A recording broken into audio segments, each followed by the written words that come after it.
Contaminación del agua. El agua es uno de los elementos naturales que se encuentra en mayor cantidad en el planeta Tierra. También es gran responsable de la posibilidad de desarrollo de las distintas formas de vida vegetales, animales y el ser humano. Por esto, sin agua no es posible la vida.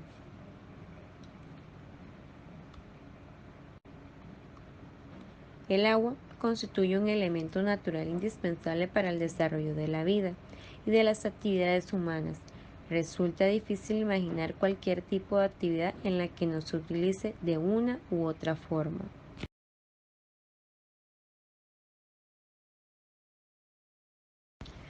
En nuestro planeta cubre el 75% de su superficie, pero no toda el agua se encuentra en condiciones aptas para el uso humano.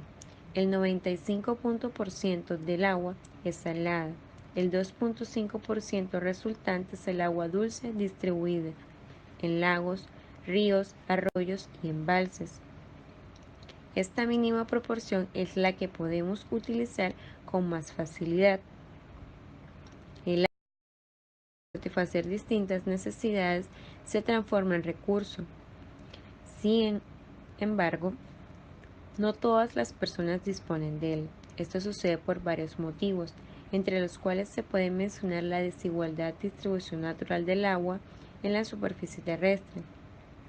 Esta imposibilidad lleva a situaciones de escasez que no tienen causas exclusivamente naturales, sino que también sociales.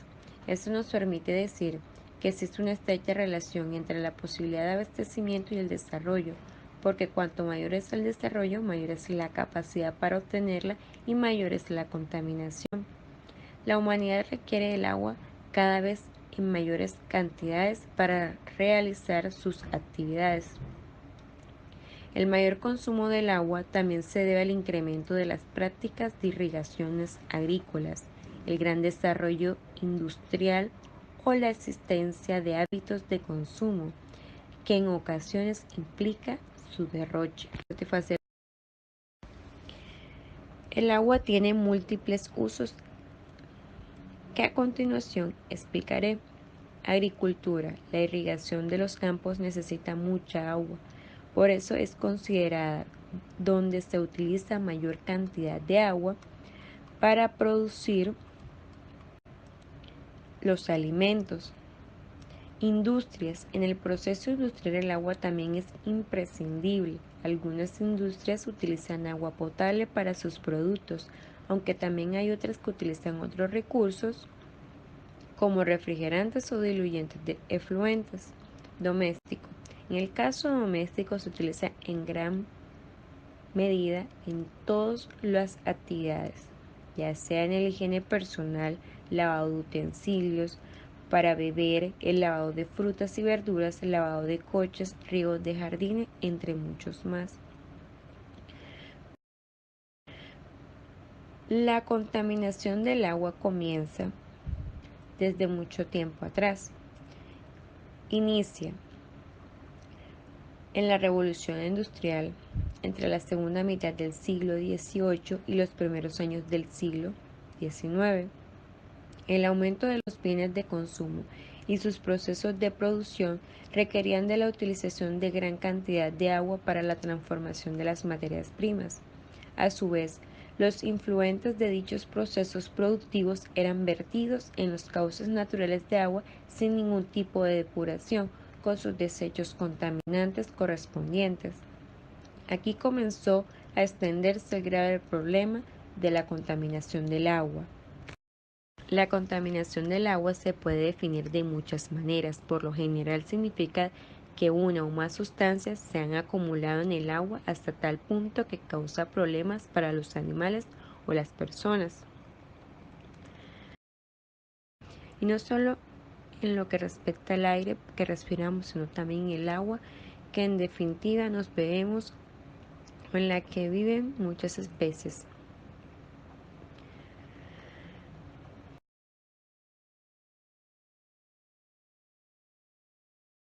Algunos datos importantes.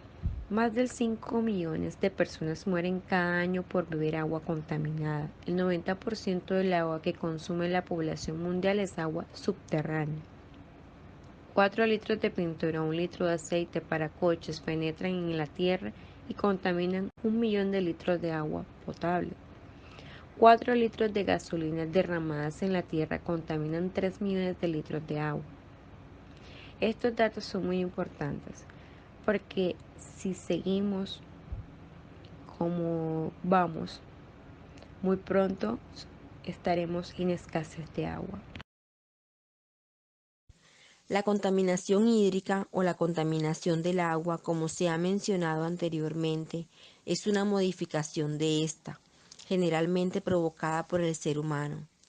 Aunque la contaminación de las aguas puede provenir de fuentes naturales como la ceniza de un volcán, la mayor parte de la contaminación actual proviene de actividades humanas.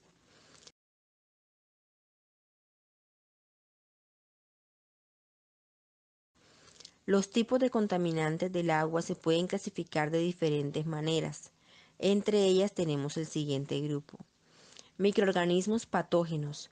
Son los diferentes tipos de microorganismos como bacterias, virus, protozoos y otros organismos microscópicos que transmiten enfermedades como el cólera, tifus, gastroenteritis, hepatitis, entre otras. Normalmente, estos microbios llegan al agua en las heces y otros restos orgánicos que producen las personas infectadas. Tenemos también los desechos orgánicos, que son el conjunto de residuos orgánicos producidos por los seres humanos, el ganado, entre otros. Incluyen heces y otros materiales que pueden ser descompuestos por bacterias aeróbicas. Tenemos las sustancias químicas inorgánicas. En este grupo están incluidos los ácidos, sales y minerales tóxicos como el mercurio y el plomo. Si están en cantidades altas, pueden causar graves daños a los seres humanos. Tenemos los nutrientes vegetales inorgánicos. Los nitratos y fosfatos son sustancias solubles en el agua que las plantas requieren para su desarrollo, pero si se encuentran en cantidades excesivas, inducen al crecimiento desmesurado de algas y otros organismos. Tenemos los compuestos inorgánicos, muchas moléculas inorgánicas como el petróleo, gasolina, plástico, plaguicidas, disolventes, detergentes, entre otros, acaban en el agua y permanecen en algunos casos largos periodos de tiempo. Al ser productos fabricados por el hombre, tienen estructuras moleculares complejas difíciles de degradar por los microorganismos. Tenemos los sedimentos y materiales suspendidos. Muchas partículas desprendidas del suelo y arrastradas a las aguas son la mayor fuente de contaminación del agua. La turbidez que provocan en el agua dificulta la vida de algunos organismos y los sedimentos que se van acumulando destruyen sitios de alimentación de los peces, rellenan lagos o pantanos y obstruyen canales, ríos y puertos. Tenemos las sustancias radioactivas.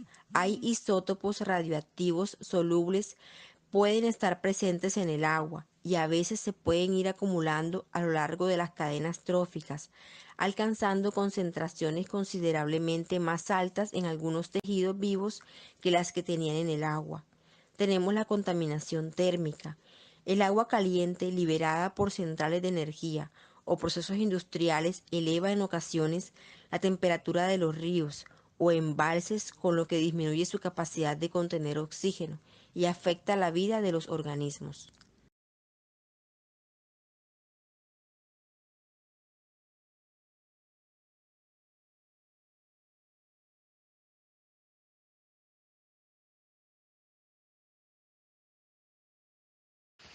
Como sabemos, uno de los mayores problemas mundiales en la actualidad es la falta de acceso de agua dulce y potable por saneamiento.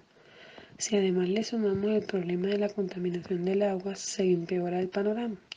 La contaminación se produce por los residuos vértidos, los fertilizantes, pesticidas o químicos que desembocan en las aguas dulces y que acaban por contaminar también el agua.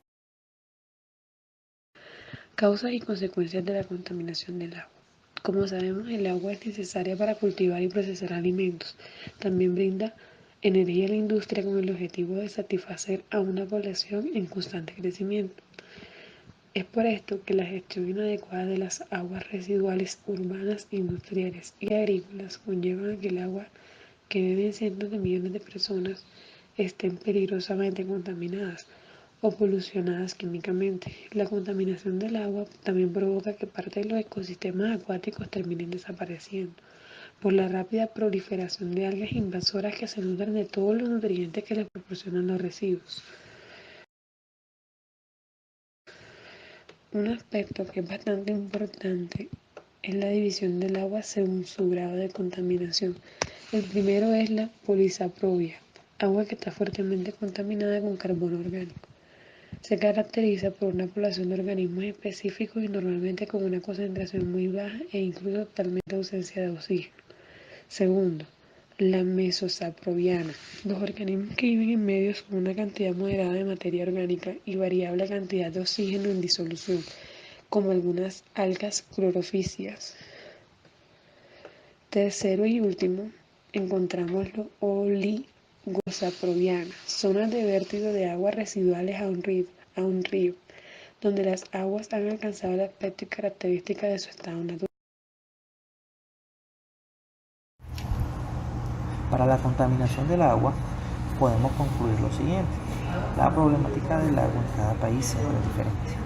Hoy en día se dispone de una cantidad importante de información sobre el agua y sobre otros temas pendientes, procedentes de diferentes fuentes diversas, la cual ha servido para efectuar un análisis, país por país, ciudad por ciudad, de las características esenciales del sector hídrico y del avance realizado para cumplir las metas del desarrollo del comienzo de este milenio.